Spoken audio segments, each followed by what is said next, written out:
tant au plan national, vice-président de l'Association des maires ruraux de France, le contact, on les a directement avec les ministères, avec les conseillers ministériels, donc avec les instances qui en définitive sont décideuses.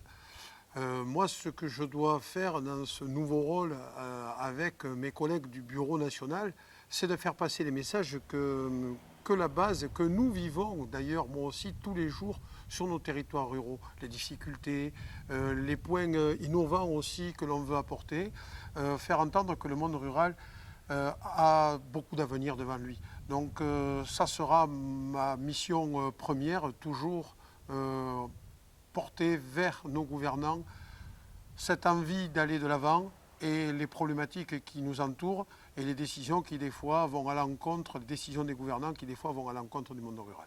Alors, tu t'es aperçu déjà peut-être dans cette fonction qu'on pouvait franchir des étapes plus rapidement? Ce matin déjà, j'ai eu une réunion avec les services, le cabinet du ministre Blanquer, du ministre de l'Éducation nationale, où nous avons échangé sur le plan mercredi et sur les nouvelles dispositions et nous avons fait passer des messages en ce qui concerne les besoins que l'on a dans le monde rural pour que ce plan mercredi soit quelque chose d'efficace, d'efficient. Donc on a amené des idées et on a amené aussi les difficultés que l'on avait rencontrées pour le mettre en place.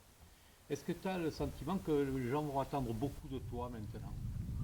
Je ne sais pas s'ils attendront plus de moi, toujours est-il qu'ils auront toujours la même personne en face d'eux, ça c'est clair, le même engagement, la même implication. J'ai tout le temps été engagé et impliqué, notamment pour la ruralité, parce que c'est quelque chose que j'ai de cheville au corps, je l'aurai toujours.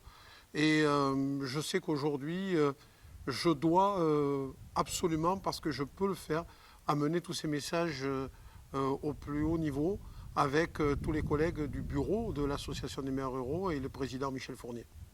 Est-ce que dans un bilan éventuel, déjà, est-ce que pour toi, tu aurais réussi ton rôle en faisant passer quel message à ce niveau-là? Alors faire passer le message de la ruralité, il ne faut pas qu'on la ringardise. On n'est pas des ringards dans le monde rural, on est des gens innovants, on a envie de vivre dans le monde rural, donc il faut qu'on nous donne les moyens. Et faire passer le message numéro un, c'est donnez-nous les moyens que l'on mérite, c'est-à-dire traitez-nous comme des vrais Français et des Français à part entière.